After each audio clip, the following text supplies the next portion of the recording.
एक बार राजेश नाम का एक लड़का एक कंपनी में मैनेजर की पोस्ट पर ज्वाइन करता है।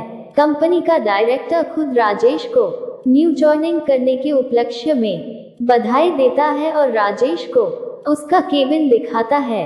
इसके बाद राजेश अपने केबिन में बैठ जाता है। कुछ देर के बाद एक पियून राजेश को पानी की बोतल देने आता है।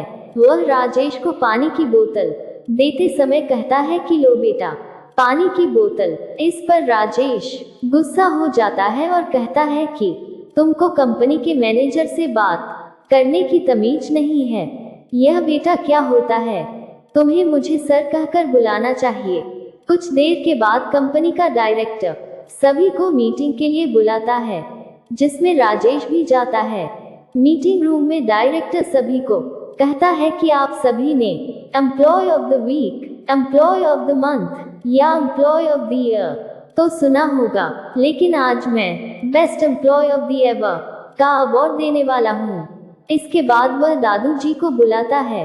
दादू जी वही पियोन होते हैं जिसे राजेश ने डांटा था।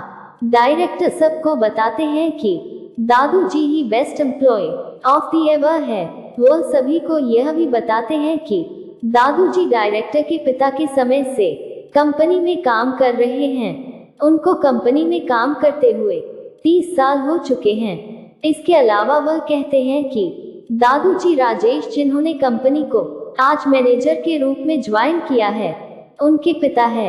यह जानकर सभी हैरान हो जाते हैं। राकेश मीटिंग में अपना सिर नीचे करके बैठा रहता है। इसके बाद डायरेक्टर राजेश को कहते हैं कि आपको अपने पिता पर तो जरूर गर्व होगा। इस पर दादू जी भावुक होते हुए कहते हैं कि इसको गर्व चाहे हो या ना हो, लेकिन मुझे अपने बेटे राजेश पर पूरा गर्व है। डायरेक्टर कहते हैं कि इतने साल बड़ी ईमानदारी और मेहनत के साथ काम करने के कारण कंपनी ने निर्णय किया है कि कंपनी के कुछ शेयर दादू जी दिए जाएंगे।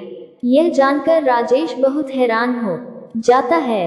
डायरेक्टर दादू जी को कहते हैं कि आप ही आज से कंपनी के पार्टनर हैं और यह सभी मीटिंग में जो बैठे हैं वह आपके एम्प्लॉय हैं। दरअसल डायरेक्टर ने राजेश की केबिन से बाहर जाते हुए राकेश और दादू जी की बीच की बात सुन ली थी। राजेश नहीं चाहता था कि किसी को भी यह पता लगे कि वह दादू जी का बेटा है। वह केबिन में अपने पिता को रिजाइन करने के लिए कह रहा था, लेकिन दादू जी इसके लिए तैयार नहीं थे।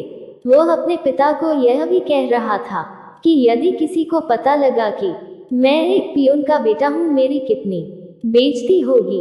अब मैं मैनेजर की पोस्ट पर लग गया हूँ, मैं आपको घर बैठा कर खिला सकता हूँ। लेकिन उसके पिता ने कहा कि मैं इतने सालों से कंपनी में नौकरी कर रहा हूँ, मैं रिटायर होकर हूँ इस कंपनी से विदा होऊंगा।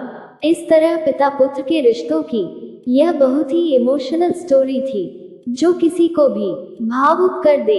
एक पिता जिसने सारी उम्र काम करके अपने पुत्र को मैनेजर बनाया, वही बेटा आज अपने पिता को पियोन कहकर उसकी बेइज्जती करता है।